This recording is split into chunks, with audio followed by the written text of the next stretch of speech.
મૂળજીભાઈ, તમારા ઘરે દીકરો આવ્યો. અભિનંદન, અભિનંદન. અભિનંદન હો મૂળજીભાઈ, એકદમ તમારા ઉપર ગયો છે. પેડા વેડા વેચો યાર મૂળજીભાઈ, શું છે આ બધું? ઓહો કેવું પડે મૂળજીભાઈ. વાહ વાહ વાહ વાહ, તમારો દીકરો તો રાજાના કુંવરને શરમાવે એવો રૂપાળો છે. એમના મધર પિયરમાં, મધરના ફાધર ત્યાં સદાવ્રત ચાલતું. એટલે શું, કોઈ ગરીબ આવ્યો, કોઈ સંતો આવ્યા હોય, કે સાધુ આવ્યા હોય, બાવા આવ્યા હોય, બધા જમાડ કરતા હતા. આખી જિંદગી એમના ઘરે સદાવ્રત ચાલ્યા જ કરે. અને બહુ ઊંચા આવું જ્યારે સદાવ્રત શું જમાડવાની ભાવનાવાળા હોય ને, એના ઘરે બહુ સંસ્કારી બાળકો જન્મે, બહુ જ ઊંચી ખાનદાન ક્વોલિટીના. બધા રિસ્પેક્ટ લોકોને, ઓહ બા આવ્યા, જય શ્રી કૃષ્ણ, જય શ્રી કૃષ્ણ. તે બધાને રિસ્પેક્ટ. બહારગામ આવ્યા હોય, ફરિયાવાળા બધા એકદમ દોડતા આવે, આજુબાજુના બહેનો બધા. કેટલું બધું પૂજ્ય ભાવ છે, પ્રેમ છે, લાગણી છે એમની. અને એમણે કંઈક સારું કર્યું હોય, એક જ કાયદો છે, એમણે સુખ આપ્યું હોય, કંઈક મુશ્કેલીમાં હેલ્પ કરી હોય, એટલે આ લોકો પ્રેમ દેખાડે એની પ્રત્યે. અને કોઈનું કાંઈ જોઈતું નથી, ઉલટાને આપી છૂટ્યા હોય, કંઈ તકલીફ હોય તોય હેલ્પ કરી આવે. અને બદલામાં કંઈ માગે નહીં, આશા રાખે નહીં, કોઈ દુઃખ ના આપ્યું હોય, ત્યાર પછી એવો આ પર્સનાલિટી ઊભી થાય.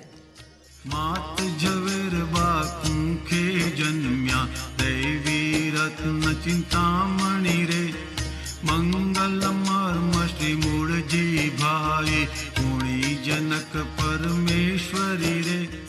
બાળપણમાં તો દાદા બહુ નાના હતા ત્યારે બહુ મીઠા હતા. બધા નાના હતા તો રમાડવા લઈ જાય. બધા એમના ગલો કે ચરોતરમાં ગલો કે તમારે બક્કો કે ને બકા એવું ત્યાં ગલો કે ગલા તેનું નામ ગલાભાઈ પાડ્યું. પછી ગલા કાકા થઈ ગયા. નામ હુલામણું ગલા કાકાનું સૌની જીભે રમતું રે જગ કલ્યાણક સિદ્ધ સ્વરૂપનું તપ ધન નિત્ય તપતું રે. એ ગલા ચાલ, જામફળ તોડવા આવવું છે. ક્યાં? મીઠા કાકાની વાડીએ. હા ચલો ચલો. હું પણ આવું. અમે આવીએ. હા ચલો, બધા ચલો. એ રામ, શ્યામ, કાંજી, ગલા, હું તો આવું જ છું હો. એ હા ચલો ચલો. લોકો બધા 500 ભાઈબંધો જઈએ. કોઈના ખેતરમાં છે તે મોગરી રોપી હોય, કોઈના મૂળા રોપ્યા હોય, કોઈના ખેતરમાં બટાકા રોપ્યા હોય, વરિયાળી કરી હોય, તો જવું ખરો જોડે. બધા આટલું બાંધી લાવે, પણ હું બધા બાંધી લાવે. શું કહ્યું?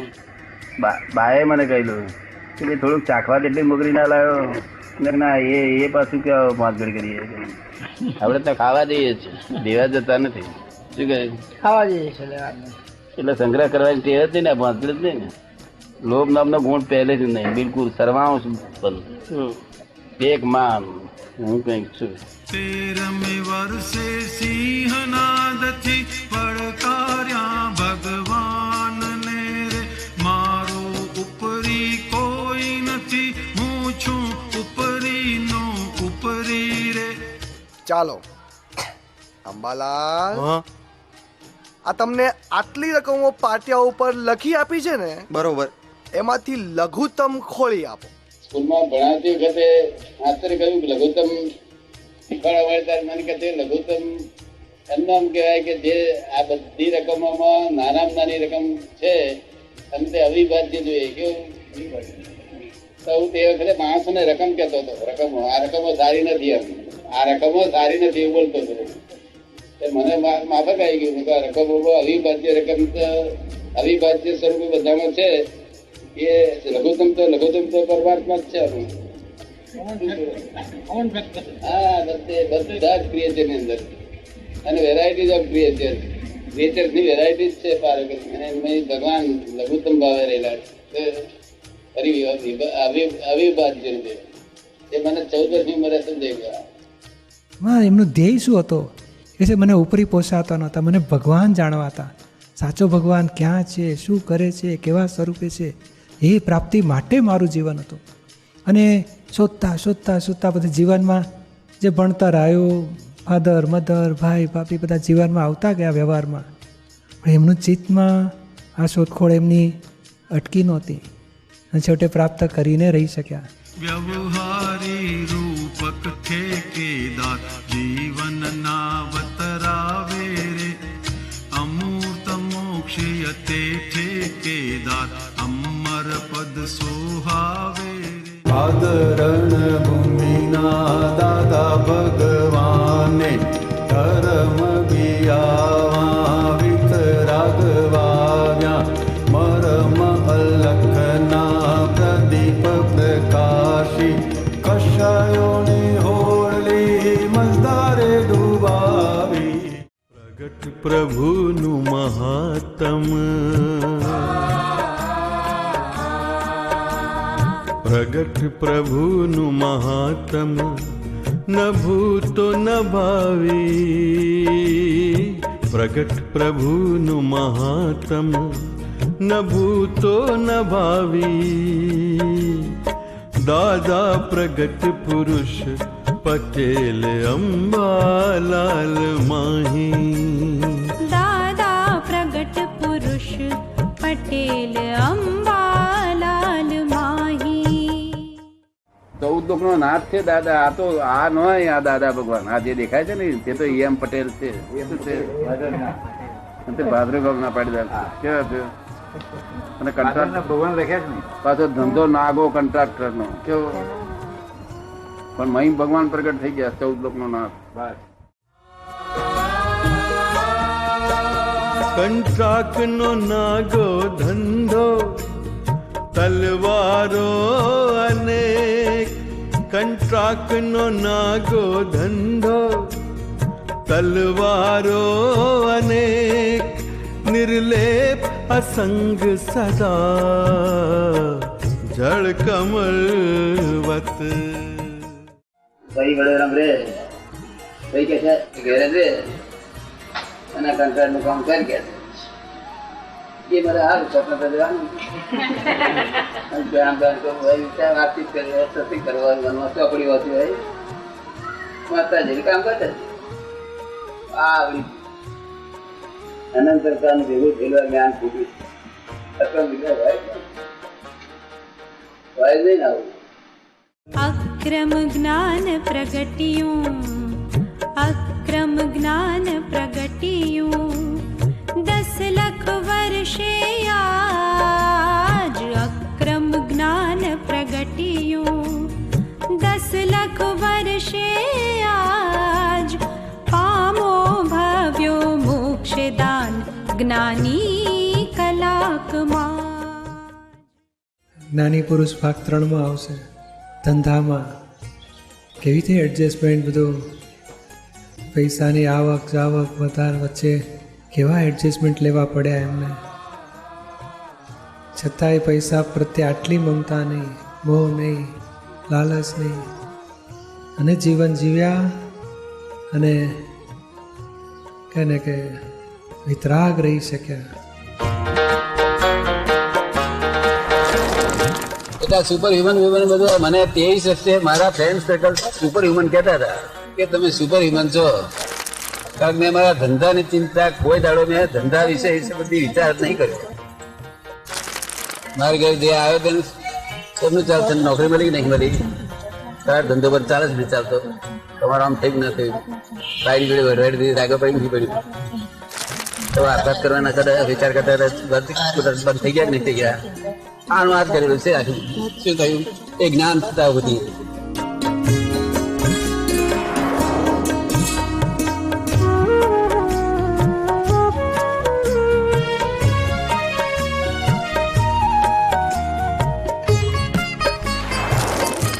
મારા ભાગીદારે ના છોકરાને શું કહ્યું હતું કે પૈસા ખલાસ થઈ જાય તો ચિંતા ના કરશો.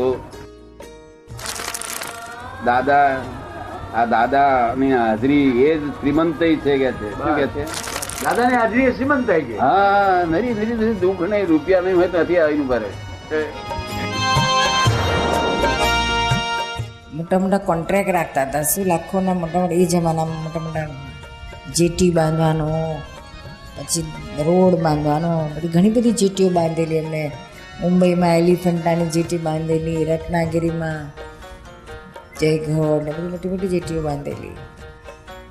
પછી માંડવા ઉરણ મુંબઈ બાજુ, ત્યાં પછી તારાપુરનો રસ્તો બાંધેલો, રોડ મોટો, મોટા મોટા કામો કરેલા. નોસીલની જેટી બાંધી આપી હતી બેલાપુરમાં. તો કે અમે કે છે ધંધા કરીએ, મોટા કોન્ટ્રાક્ટ લઈએ, ત્યારે જેમ કોઈ સ્ટીમરનો માલિક સ્ટીમર લઈને નવી સ્ટીમર તરતી મૂકે એવું અમે તો પછી સ્ટીમરને તરતી મૂકતા જ પહેલાં જે કહીએ ને પ્રાર્થના કરવાની, પ્રાર્થના પૂજા બધું કરી અને પછી સ્ટીમરના કાનમાં અમે કહી દઈએ કે હે સ્ટીમર, આજથી તને તરતી મૂકી, તારે તરવું હોય તો તરજે ને ડૂબવું હોય તો ડૂબજે. એમ કરીને ધંધો ચાલુ કરીએ છીએ. એટલે આપણે એમાંથી શીખવાનું ને, એ ધંધાને બે વસ્તુ હોય. શું? બે રાણીઓ હોય, પરણ્યા, બે જોડે પરણ્યા એટલે એક ખોટ ને એક ન ખોટ. બેમાંથી એકને તો પાસે રાખવી જ પડે. નાનપણમાંથી કિંચિત માત્ર લોભ નહીં, એટલે લોભ નહીં હોવાથી કપટ પણ નહીં, એટલે ખુલ્લમ ખુલ્લું આ શોધખોળ કરી તમે શું.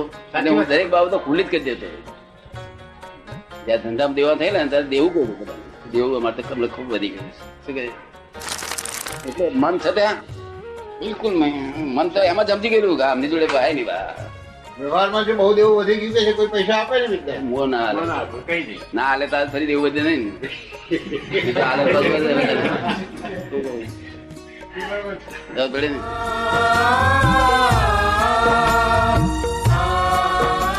ભાઈ કોઈનું બતાય નહીં, આપણો રાખે કોઈ એ છૂટ છે બધાને.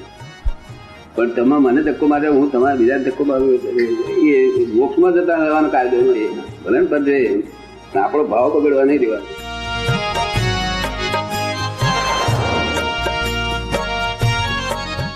અમુક એના બિઝનેસમાં અમે જોયેલું,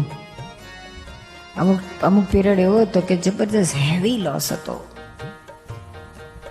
કમાયા હતા ત્યારે કઈ વાર કમાયા હતા હેવી, તો વધારે સરપ્લસ હોય, નિયમ હોય સરપ્લસ હોય એટલે સારા રસ્તે વાપરી કાઢે, ભેગું ના કરે બેંકમાં.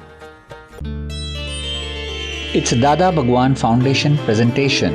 Trimandir Sankul, Adalaj, District Gandhinagar, Gujarat. Phone 9327 010101.